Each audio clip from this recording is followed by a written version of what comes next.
Bonjour tout le monde, bienvenue sur l'Après Ciné, la chaîne du passionné. Aujourd'hui, je vais vous parler des sorties au cinéma pour ce mois d'octobre 2015. Je précise tout de suite, ce sont les films qui sont susceptibles de m'intéresser, d'après les bandes annonces que j'ai vues.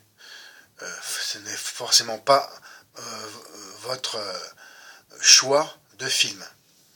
D'ailleurs, à ce sujet, mettez-moi en dessous de ma vidéo les titres de films qui vous intéressent, que l'on puisse comparer. Merci d'avance. Pour commencer, c'est un mois d'octobre un peu plus riche que ce mois de septembre quasiment vide, à part Everest, en ce qui me concerne. D'ailleurs, regardez ma vidéo à ce sujet sur mes précédentes vidéos. Et là, il y a un bon choix. Pas moins de 4 films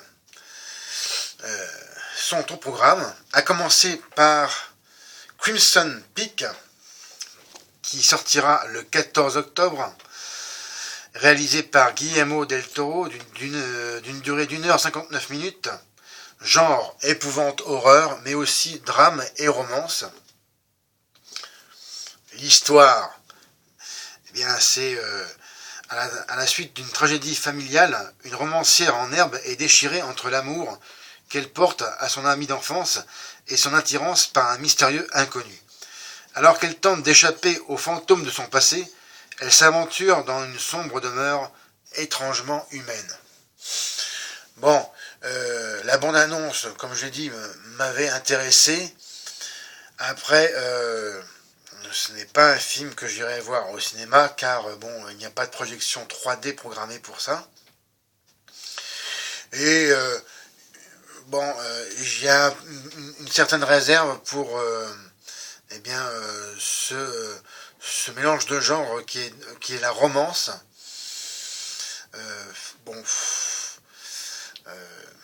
Faudra voir ça bien. Pour moi, je verrai éventuellement en téléchargement, bien évidemment. Mais ça a l'air d'être quand même intéressant. En plus, c'est un Guillermo del Toro. Après, il n'a pas fait que des chefs-d'œuvre, loin de là. Cependant, ça m'a l'air d'être un travail quand même dans l'ensemble soigné, notamment tout ce qui concerne les jeux de lumière et l'ambiance générale du film. Alors mais j'ai toujours cette petite réserve pour ce mélange de genres avec la romance. Je suis pas convaincu que ça se marie bien avec le film de genre en tant que tel. Alors ça sera à confirmer. Et puis surtout voir si il marchera lors de sa sortie. Bon, faut savoir que c'est un film américain qui a été produit cette année et le titre original ne change pas puisque c'est Crimson Peak et il est distribué chez Universal Pictures International France. Et le deuxième, il sortira le 21 octobre. Alors, c'est Seul sur Mars, réalisé par Ridley Scott avec... j'ai oublié de parler des acteurs pour Crimson Peak dans les rôles principaux.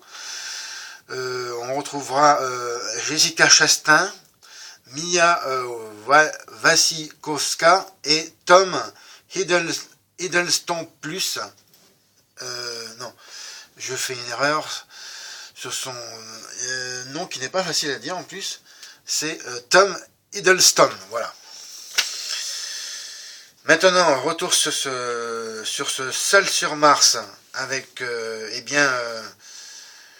Matt Damon dans le rôle principal, Jessica Chastain, décidément elle est d'actualité, et Kristen Wiig, d'une durée de 2h21, film américain produit cette année et qui sera projeté en 3 dimensions celui-ci. Le titre original c'est The Martian, distribué par 20th Century Fox. Alors, L'histoire, eh bien, c'est celle lors d'une expérience, lors d'une expédition sur Mars, excusez-moi. L'astronaute Mark Watney est laissé pour mort par ses coéquipiers. Une tempête les ayant obligés à décoller en urgence.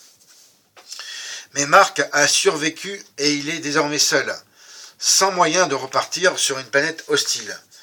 Il va devoir faire appel à son intelligence et son ingéniosité pour tenter de survivre et trouver un moyen de contacter la Terre. À 225 millions de kilomètres, la NASA et des scientifiques du monde entier travaillent sans relâche pour le sauver, pendant que ses coéquipiers tentent d'organiser une mission pour le récupérer au péril de leur vie. Eh bien, c'est déjà une bonne histoire, je trouve intéressante. Après, la survie en montagne, Everest, celle-ci, ça s'intéresse sur la survie dans l'espace. Et ben là, c'est d'ailleurs, ça me fait penser à Interstellar. Tout de suite, je fais la correspondance. Savoir que celui-ci sera projeté en 3 dimensions, je le redis, hein. Et lors de la bande-annonce, j'ai vu que la 3D était essentiellement de la profondeur, avec quelques effets 3D, c'est-à-dire qui sortent de l'écran. Encore une fois, ça sera vraiment à confirmer pour voir, parce que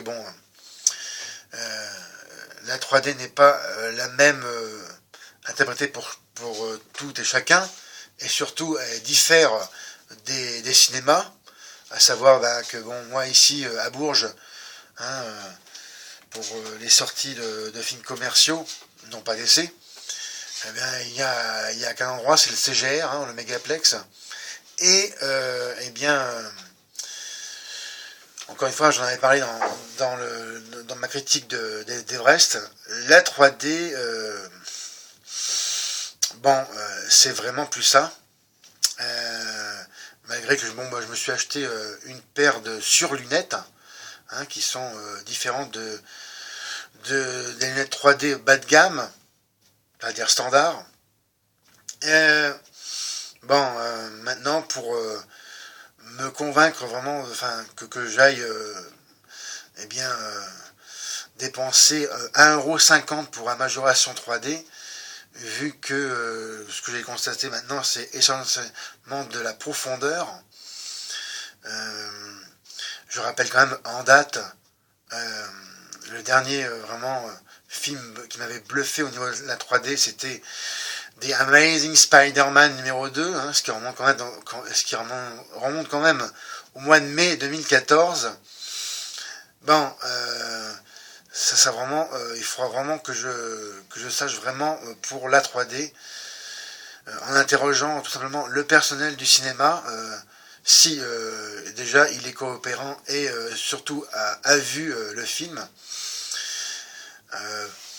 Dans l'absolu, ce film, pour moi, vaut le déplacement au cinéma, puisque c'est quand même d'être un film grandiose, hein, comme pour Interstellar.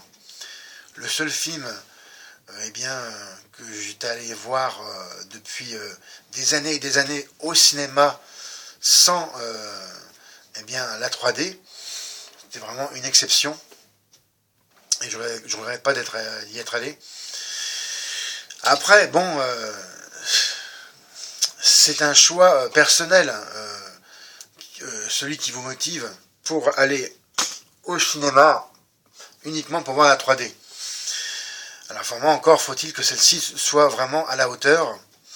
Alors, je mets encore mon hiatus pour ce film, c'est-à-dire pas sur l'histoire même, mais pour cette 3D. Voilà, ça c'est vraiment un détail qu'il faut vraiment vérifier avant que je me déplace et que je paye cette majoration, qui est quand même de 1,50 €, même si on y va un jour, j'y vais toujours les jours de tarif réduit, c'est-à-dire qui sont le lundi et le jeudi, ici à Bourges.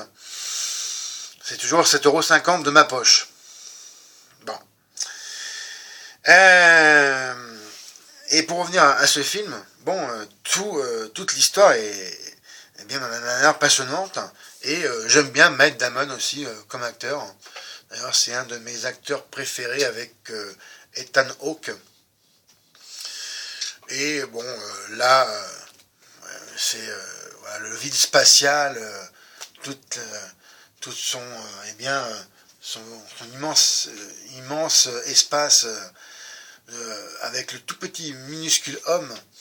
Et voilà, j'ai fait tout de suite ce rapprochement avec Interstellar.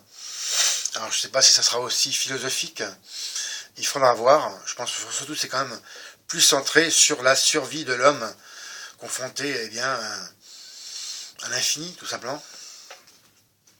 Il faut savoir que ce film est réalisé par, je le redis encore, par Ridley Scott, qui est mon réalisateur de films préféré, voilà, tout simplement. Enfin, je précise, un de mes réalisateurs de films préférés. C'est pas le seul, loin de là. Le troisième film, eh bien, il sort ce même jour d'ailleurs, avec Seul sur Mars, puisqu'il s'agit du dernier chasseur de sorcières, réalisé par Gregory Plotkin, avec non, là je me suis trompé, dans mes fiches, excusez-moi. Voilà. Alors, le dernier chasseur de sorcières, c'est réalisé par Breck Eisner, avec dans les rôles principaux Vin Diesel, Rose Leslie et Michael Caine. Là je me suis trompé au niveau des sorties. Ça c'est quasiment à la fin du mois, alors excusez-moi pour ce méli-mélo. Alors, le 21, donc le même jour que Seul sur Mars, c'est Paranormal Activity numéro 5 de Ghost Dimension, réalisé par Gregory Plotkin, avec dans les rôles principaux Chris J. Murray, Brittany Shaw et Ivy George. Bon, c'est un film de genre, épouvante horreur, film américain. Alors l'histoire, c'est la famille Fledge qui emménage dans une nouvelle maison et découvre dans le garage des cassettes vidéo de l'enfance de Katie et Christy. Et une caméra leur permettant de voir ce qui se déroule véritablement autour d'eux. Bon, c'est pas forcément très original, mais bon, j'ai vu cette bande-annonce et au premier abord, ça m'a l'air pas trop mal. Faut savoir que ça sera aussi projeté en 3 dimensions. Là, je pense qu'il y aura peut-être quelque chose d'intéressant au niveau de la 3D. Encore faut-il qu'elle sera à la hauteur. Ce film, n'invente rien du tout, puisque c'est encore c'est mélangé avec du fan footage, donc de la découverte de documents audiovisuels et des séquences filmées classiquement. Ça a l'air plus ou moins efficace dans l'histoire. Je pense pas qu'il y ait de corrélation avec le numéro 4. Faudra vraiment voir ça. Au premier abord, non. Et bon, c'est un film du moment, puisque ça correspond quasiment avec la fête de l'Halloween, qui sera, je le rappelle, le 31 octobre, le dernier jour du mois. J'ouvre une parenthèse d'ailleurs à ce sujet. Je vous renvoie à l'annonce sur ma chaîne, faite récemment. Regardez-la, s'il vous plaît. Et ce Paranormal Activity, je ne sais pas si vraiment ça vaut le coup de le voir en 3D. Ça sera vraiment un détail pour moi qui sera à vérifier. Encore une fois, pour ne pas perdre mon argent, tout simplement. Et faut savoir qu'il dure 1h35. Voilà, si je ne l'ai pas déjà dit. Maintenant, eh bien, le quatrième et dernier film de ce mois d'octobre, eh bien, voilà, c'est bien Le Dernier Chasseur de Sorcières qui sortira le 28, réalisé par Breck Eisner, avec dans les rôles principaux Vin Diesel, Rose Leslie et Michael Caine, film américain produit cette année. Et le titre original, c'est The Last Witch Hunter. Excusez-moi. Alors, l'histoire, eh bien, c'est Colder, un chasseur de sorcières immortelles qui doit s'associer avec sa pire ennemie pour arrêter une invasion de sorcières voulant ravager New York. Excusez-moi. Il faut savoir que ce film sortira avant la France, le 23 octobre, et qui dure, la durée du film, est-ce que je l'ai en visuel, c'est 95 minutes, distribué par la société Paramount Pictures. Bien, la bande-annonce est efficace. J'ai tout de suite accroché, mais il y a l'air d'y avoir une bonne histoire et des bons effets spéciaux, je pense, dans l'ensemble, même si, bon, une bande-annonce, c'est vraiment, celle-ci est vraiment condensée et finalement montre un peu des effets spéciaux, mais pas plus que ça. Il faut savoir que celui-ci, normalement, ne sera pas projeté en 3 dimensions. Et eh bien, je le verrai avec plaisir ultérieurement eh bien, en téléchargement. Alors, je vais encore mon hiatus, je suis pas sûr du tout qu'il sorte en 3 dimensions, mais il peut y avoir un changement d'information, puisque là, à l'heure actuelle, là, en ce 11 octobre, il n'y a pas de précision. Pour moi, c'est une sortie cinéma en projection classique. Néanmoins, ce film m'a l'air assez spectaculaire. C'est un film que je verrai avec plaisir, encore je le dis, parce que Vin Diesel, eh bien, c'est aussi un acteur que j'estime, que j'aime bien. Je trouve c'est un acteur charismatique. Pourtant, beaucoup de personnes lui reprochent eh bien, son manque d'émotion au niveau du visage. Il a toujours l'air d'être figé. Mais moi, je ne trouve pas que c'est un défaut. Je pense que c'est une qualité. Et voilà, c'est un acteur eh bien, qui est efficace, tout simplement. Voici ce qui conclut eh bien, ces sorties du mois au cinéma. Alors, regardez et partagez comme d'habitude mes autres vidéos. Mettez-moi un M si vous avez apprécié. Laissez-moi vos commentaires, s'il vous plaît, pour moi c'est très important. Vos remarques, vos suggestions éventuellement aussi. Et puis, encore mieux, eh bien, abonnez-vous à ma chaîne. C'était Fred. Et une précision éventuelle aussi, je peux toujours mettre des informations supplémentaires dans un post-scriptum que je mets toujours à mon habitude dans le descriptif de ma vidéo. J'ai pas forcément tout d'un coup dans ma tête quand je vous parle. Ça peut toujours me revenir après. Pour ça, l'utilité de ce PS, dit le post-scriptum. Et je vous souhaite bonne séance de cinéma. C'était Fred. Salut.